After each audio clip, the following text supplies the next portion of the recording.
ပြီးတော့ကောင်းမလေးရဲ့ခင်မွန်းတွေကိုလည်းမှတ်လောက်သားလောက်အောင်ဆုံးပါပြီးသူတို့ရဲ့မိသားစုလေးကိုပါဖျက်ဆီးပေးပါဆရာကြီးအဲ့ဒီအတွက်အဖိုးခအနေနဲ့ဘလောက်ပဲပေးရကျွန်တော်ပေးပါမယ်ဆရာကြီးအေးကွာလူမစွန့်နှမ်းမဆိုတဲ့စကားပုံလို့ပေါ့ကွာ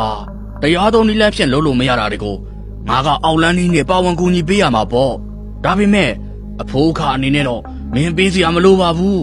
ငါဒီတိုင်းပဲကူညီပေးလိုက်ပါမယ်အေးတခုတော့ရှိတယ်ကောင်းလေးရဒီကိစ္စကအမားခံလို့တော့မရဘူးနော်တခုခုပေါက်ကြသွားပြီဆိုတာနဲ့မင်းအသက်ကိုငါနှုတ်ပြရလိမ့်မယ်အဲ့တော့တခါတည်းမင်းအသက်ကိုငါအလူခံထားမယ်ငါပြောတာကိုလက်ခံနေဆိုတော့မင်းဒီကိစ္စအတွက်စကားဆက်ပြီးပြောကြတာပေါ့ကွာပြဆရာကြီး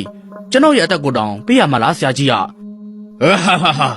ဒါဘောကောင်လေးရဘလို့လဲမင်းလက်ခံရလားဒီကိစ္စကနဲ့နဲတယ်ကွာငါလဲငါပညာတွေကိုမသုံးကြတာကြလို့သုံးကျင်နေတ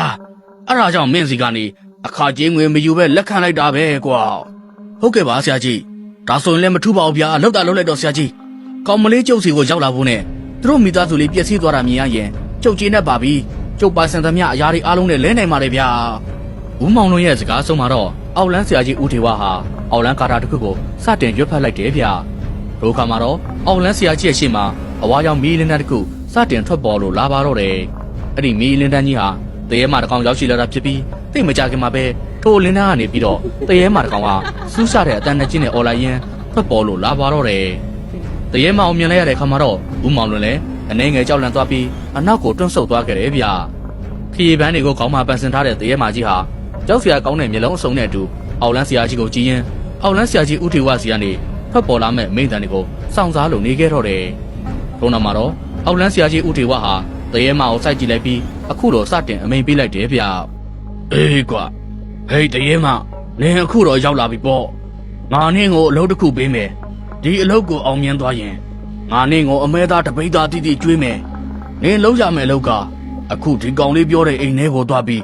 စုနွယ်ဆိုတဲ့ကောင်မလေးရဲ့ခန္ဓာကိုယ်ကိုနင်အသုံးပြုရမယ်ငါပြောတာနားလေရဲ့အခုချက်ချင်းပဲအဲ့ဒီအိမ်ကိုသွားတော့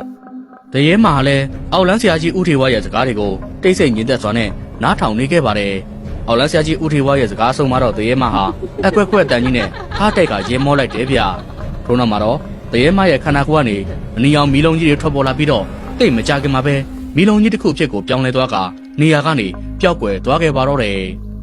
ထို့နောက်မှာတော့အဲ့ဒီမီးကိုလုံးကြီးတွေဟာအောက်လန်းဆရာကြီးရဲ့အိမ်ရှိကနေတပြေးပြေးချင်းပျောက်ကွယ်သွားပြီးတောအုပ်ထဲကလမ်းလေးတိုင်းလောပိတရွာလေးရှိရာစီကိုထွက်သွားခဲ့တယ်ဗျာရွာလေးတဲ့ကိုရောက်တယ်ဆိုရင်တရေမှာပါလာတဲ့မီးကိုလုံးကြီးတွေဟာဦးစိန်မောင်တို့အိမ်ရှိကိုတဲ့တဲ့ဝင်သွားခဲ့ပါတယ